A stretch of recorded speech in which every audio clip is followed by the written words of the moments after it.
Today's lesson is Food Taboos 101, What Everyone Should Know. Hi, everybody. I'm Roger. And I'm Mike. And today we're talking about food taboos. Okay, it's Food Taboos 101. No, we're not talking about Taipei's tallest building or Taiwan's tallest building, Taipei 101. No. When you attend university in the U.S., I'm not sure if it's the case in Canada or other countries, an introductory class often has the code number 101, like Basic Mathematics 101. It's like the most basic class where you learn some basic information. And yes, this is just some basic information about food taboos, and these are things that everyone should know about. A taboo, of course, is kind of like something you need to observe, otherwise it's bad luck or something like that. So, of course, it's not really supported by scientific research or anything like that, but most cultures have taboos, not just with food, but with lots of other superstitions as well. That's right. Big no-nos, things that you should not do. And, of course, here we're not really talking for sort of health reasons. We're not saying, you shouldn't eat chicken that smells bad and has been sitting out on a warm counter for 12 hours. That's just going to make you sick. No. So these are not sort of based on biology or based on health reasons. These are based on cultural reasons. So there's no reason your body can't eat this food. It's just because of your faith, your traditions, or the religion you practice. These are foods that are sort of forbidden. They're not allowed. And this is good to know because, as we travel around the world, you don't want to go to let's say a Muslim country and say, gosh, I'd really like some barbecue pork ribs or something like that, because people would look at you like, we don't eat that food here. So it's good to know about these things. And also they give us a good little window, a little insight into traditions and beliefs, and also understanding the history of them can also be very, very fascinating and informative. So let's get into some of these food taboos, what everyone should know. Food Taboos 101, What Everyone Should Know. Growing up in Taiwan, you might have a friend who avoids meat, seafood, or certain vegetables like garlic and onions due to Buddhist or Taoist beliefs, especially during religious festivals. Religious food taboos like these shape diets around the world, and learning about them helps us become more respectful and informed global citizens. 大家好，第一部分介绍形容词 respectful， 表示尊敬的、恭敬的或是有礼貌的。例如 Samantha always speaks to her elders in a respectful manner. Samantha 总是以尊敬的方式对长辈说话。或是 Students are expected to be respectful towards their teachers and classmates. 学生们被预期要对老师和同学有礼貌。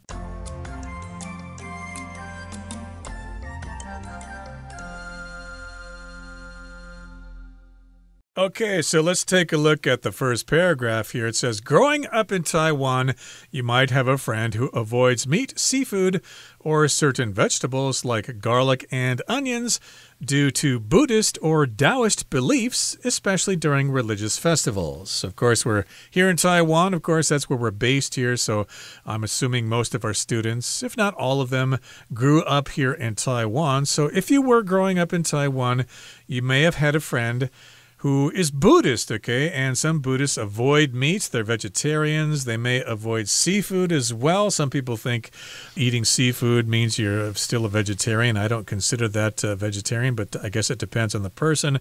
And they also may avoid certain vegetables or spices or seasonings like garlic and onions.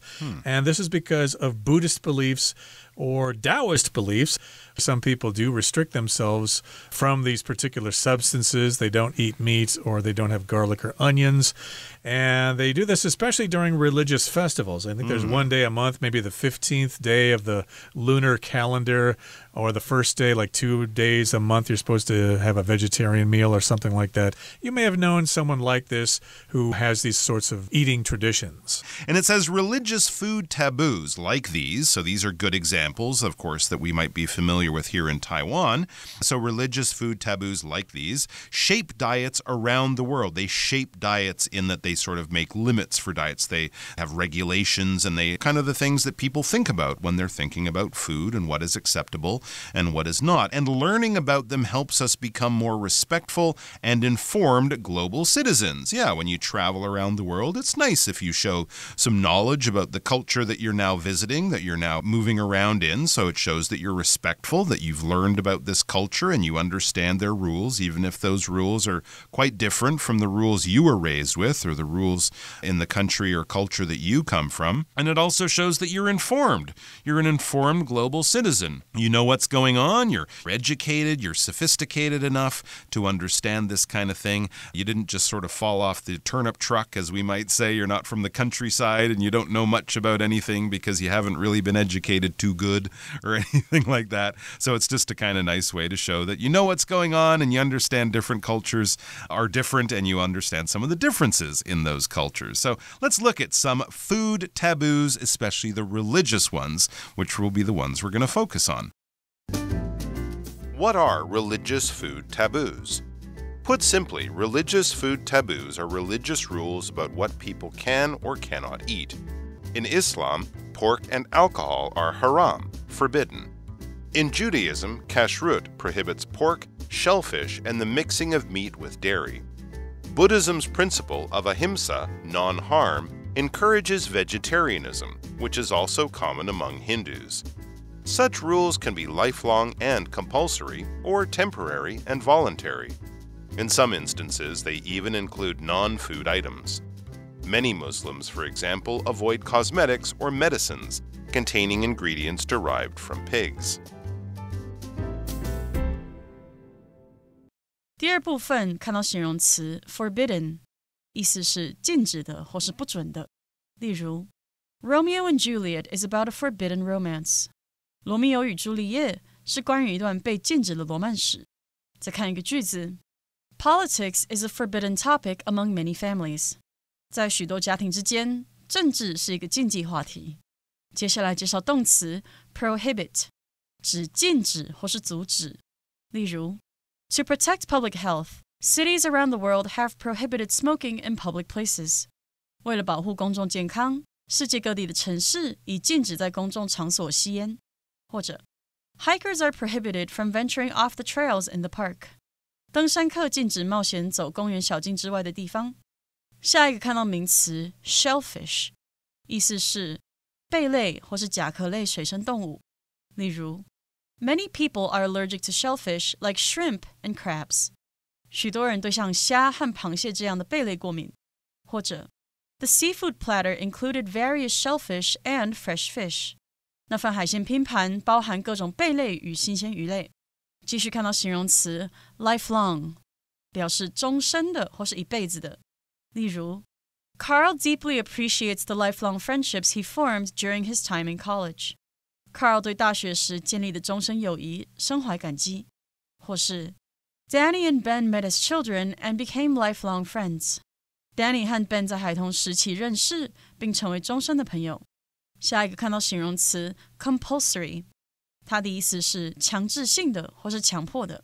例如 Uniforms are compulsory at our office except on casual Fridays, which happen twice a month. 我们办公室强制性要求穿制服，除了每月2次的便服星期五。再来介绍名词 cosmetics， 表示化妆品。我们可以说 Martha has very sensitive skin, so she never uses cosmetics on her face. Martha 的皮肤非常敏感，所以她从不在脸上使用化妆品。又或者说 The actress launched her own line of cosmetics last year. 这位女演员去年推出了自己的化妆品品牌。接着看到 ingredient 这个名词，它的意思是烹调的原料或是成分。例如 I can't make chicken soup tonight because I don't have the right ingredients. 我今晚无法煮鸡汤，因为我没有正确的食材。最后一个例子 The dish uses a number of fresh ingredients, including tomatoes and carrots. 这道料理使用几种新鲜的食材，包括番茄和红萝卜。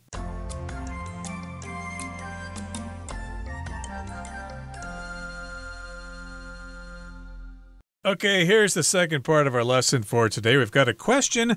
What are religious food taboos? Well, we'll tell you what some of those religious food taboos are. Put simply, religious food taboos are religious rules about what people can or cannot eat. Okay, so we begin the sentence with the phrase put simply. Okay, put here just refers to how you say something. For example, I could say after somebody gave a musical performance or something, hey, how did I do? Was it really good? And the other person may say, well, I don't know how to put this, but you were terrible. You didn't practice enough. You sounded totally off key. So yeah, put something just means to say something or phrase it a certain way. So put simply, to tell you in a simple way, religious food taboos are religious rules, like the ones we mentioned before with Buddhism and Taoism there, restricting certain things from your diet. And again, these are taboos about what people can or cannot eat. We've got some examples here following. And the first one we have, it says, in Islam, pork and alcohol are haram, which is forbidden. It's not allowed, it's taboo, you could also say. So we can use that word to talk about something that is forbidden, that's culturally inappropriate or not allowed. And yes, so in religion of Islam or for Muslim people, pork and alcohol are banned. They're forbidden, they're not allowed, they are seen to be not acceptable. So that's something to know. So yes, if you're in Cairo in Egypt, don't be looking for pork in your local supermarket. Don't be looking for bacon next to your eggs for breakfast because they won't have it there. And then not far from there in Judaism, so this is for Jewish people, of course in the country of Israel and for other Jewish communities all around the world. So in Judaism, kashrut prohibits pork, shellfish, and the mixing of meat with dairy. We often would say this is kosher. If something is kosher, it's allowed. That would be the opposite of something that is forbidden. It's something allowed. And kashrut, I believe these are the food rules that Jewish people, especially very Orthodox, traditional Jewish people, I have some Jewish friends, they enjoy pork, so it doesn't mean all Jewish people don't eat pork. But, religious people, they would not eat pork, so this would be forbidden or it would be prohibited. It would be banned. It would be not allowed. If something is prohibited, there's a rule or regulation that says that's not allowed, like smoking is prohibited in most places these days. So they ban pork as well, along with the Muslim people do. Also, shellfish is not allowed, so I guess that would be like scallops and clams and things like that. And also the mixing of meat with dairy. So that's very interesting. So I guess if you had a piece of beef with some cream sauce or something, that might not be allowed. And it also comes into the food preparation. I know that in a traditional Jewish household, you might actually have two sets of dishes, and these dishes are used for things with meat, those are used for things with dairy, and they don't mix them either. So you actually have almost two separate kitchen areas where you prepare certain food on one side, another food on the other side, and you don't mix them. And as I said, not all Jewish families will do this. Some people are, a little more loose with the rules, but this would be considered to be kosher. And also in countries like America with large Jewish populations, and of course in Israel, you'll have food labeling that has a big K with a circle. That's a symbol that means kosher, which means it is allowed for Jewish people. It follows all of these different rules. And some of them even go back to how the animals are actually killed and slaughtered. They have to be done in a religious way under the supervision of religious leaders. Okay, so let's go back to Buddhism here. Buddhism's principle of ahimsa, or non-harm, encourages vegetarianism, which is also common among Hindus. Okay, so of course, if you talk about people being vegetarians, you're talking about people who don't eat meat. And there are different forms of it. Of course, sometimes some people can eat seafood or they can have onions and garlic and things like that. But here in Buddhism, we've got this concept or principle of ahimsa. It's non-harm. You're not supposed to harm living things, at least according to Buddhism. Not all Buddhists are vegetarian. A lot of them are, but a lot of them aren't. And vegetarianism is the movement of people or the idea of not eating animal products or not consuming animal products. If you want to tell somebody you don't eat meat, you say, I'm a vegetarian. Like in Chinese, you say, 哦，你吃素. You have to say, you're a vegetarian. I'm a vegetarian. There are a lot of people in Taiwan who are vegetarians, who don't eat meat. And that's also common among Hindus, which of course are people who are of the Hindu religion, mostly in India, but in other parts of the world as well. A lot of Hindus are vegetarians as well. Now it says such rules can be lifelong and compulsory or temporary and voluntary. All right, so these are religious rules, but as most of us know, religion is very personal. Not everyone will follow the same rules or worship and believe in the same way. For the most traditional, the most orthodox, the people who really stick to the rules, these rules could be lifelong and compulsory. They will always do this. They were raised this way. They could never imagine, if they're Muslim, for example, they could never imagine eating something with pork. So it's lifelong. I have never tasted pork, and I have lived 75 years as a very devoted Muslim person, and they're compulsory. We always follow this rule. There's no reason we wouldn't. I know I'm coming to your barbecue, but I can't have a hot dog because those are made with pork. It's just one hot dog. It can't kill you. It's so delicious. No, but I have to do it. It's compulsory. Something compulsory is not voluntary. It's something you have to do. It is compulsory to wear your seatbelt in a car if you're traveling around in Taiwan, right? You can't say, oh, well, I ate a big hamburger and my stomach's full. I don't want to put on my seatbelt for 5 minutes or something. No, you have to. It's the law. Or for other people who are less traditional, less devout, less focused on their religion, it's temporary. They do it once in a while, maybe for holy days or special dinners. For a religious reason, they'll do it. And it's voluntary. We do it when we want to. We don't have to do it.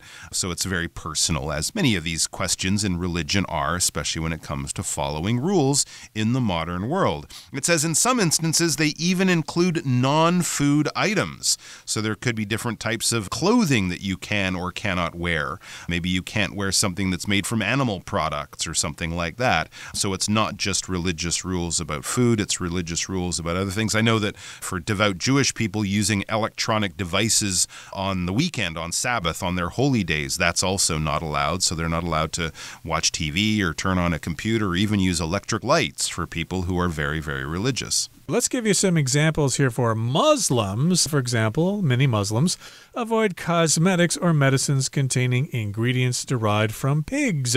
Cosmetics, of course, are things that women mostly wear, although men do sometimes too, but they're mostly for women, like lipstick and rouge and eyeshadow and stuff like that. So you're supposed to avoid them. And medicines as well, because they might contain ingredients from pigs. Of course, a lot of our medicines and things like that do contain things that come from the bodies of animals. And Muslims know that. We're not supposed to use pig products at all in whatever form. So if they're in our makeup, if they're in our lipstick or whatever, we're not going to use them. We'll use substitutes. Okay, that brings us to the end of the second part of our lesson for today. Here's the final paragraph for today. Why food taboos exist. Historically, food taboos may have come about to protect people's health or animals seen as useful or sacred. Spiritually, they help people connect with their faith. They also encourage self-control and offer a way to show respect for tradition. For many, these rules are more than just religious requirements. They're part of their identity.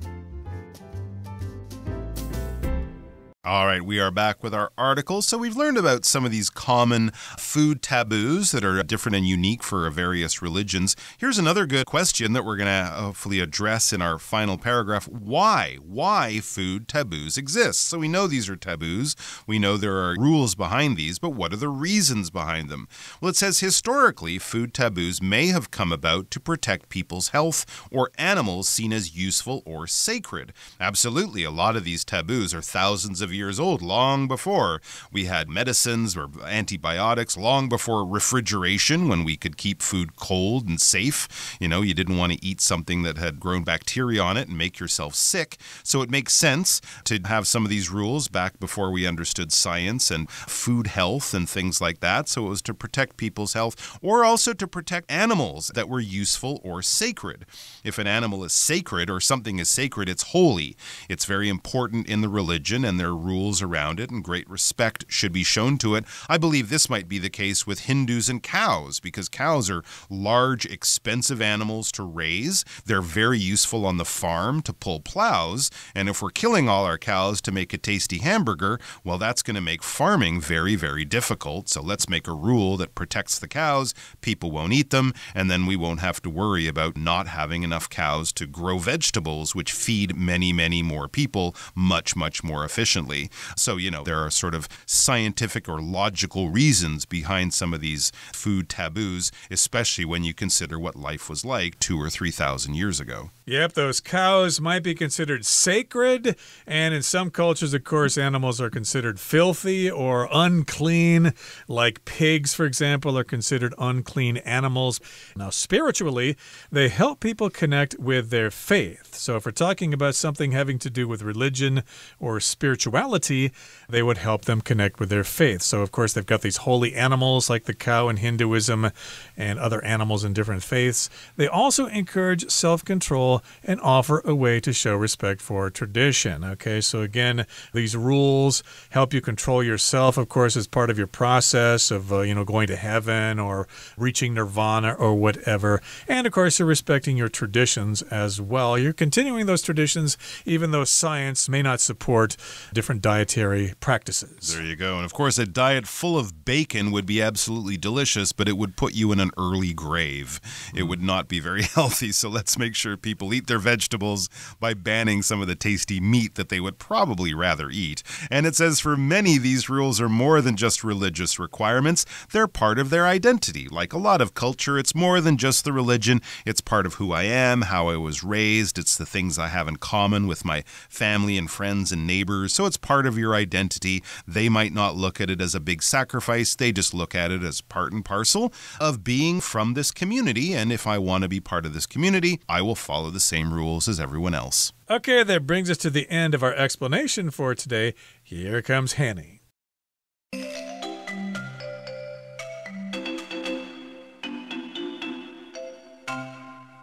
各位同学大家好，我是 Hanny。 我们来看今天的文法重点。课文一开始提到，在台湾长大，你可能有朋友因为佛教或道教信仰而避开肉类、海鲜或特定蔬菜。文中是用到 due to Buddhist or Taoist beliefs 来表达因为佛教或道教信仰。那么 due to 这部分表示因为由于，意思就跟 because of 或者是 owing to 差不多，后面常常就会接名词或动名词来说明原因。这边就要注意几个重点。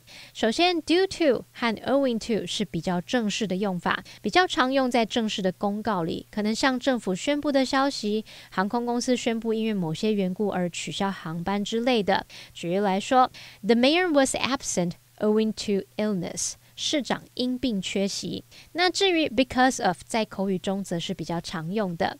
那第二个要注意的点是 due to 和 because of 可以接在 be 动词后面当补语用， owing to 则不行。像是 The delay was due to heavy fog，延误是因为起浓雾。好，第三个重点是，如果要在 due to 后面接子句，则必须先加上同位语，像是 the fact， 写作 due to the fact that 主词加动词。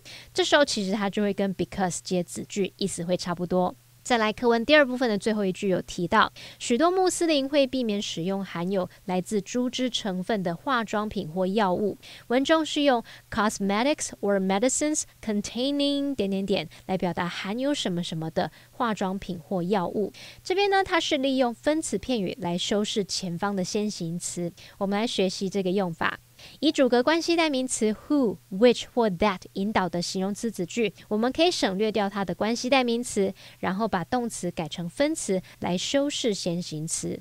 形容词子句表示主动或进行时要改成现在分词 VING， 表被动时是用过去分词 PP。举例来说 The guy who is standing at the door is Pam's boyfriend。站在门口的男子是 Pam 的男朋友。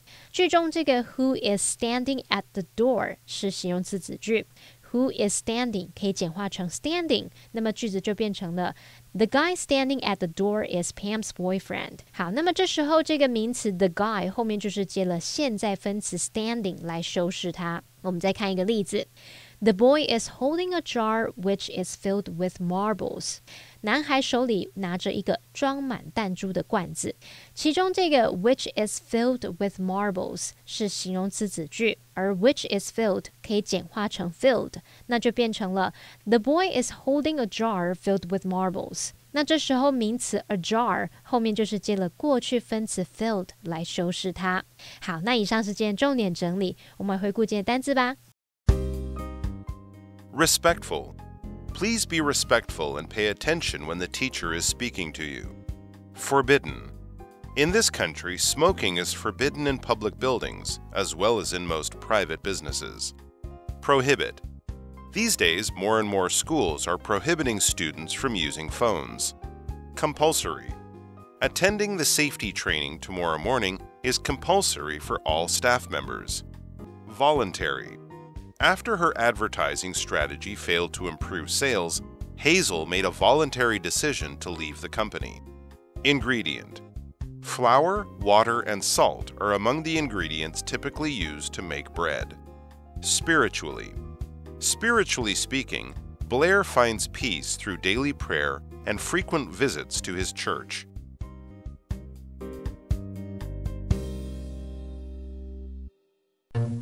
Well, that brings us to the end of another edition of our program, and please make sure you join us again next time. From all of us here, I am Roger. I am Mike. See you next time.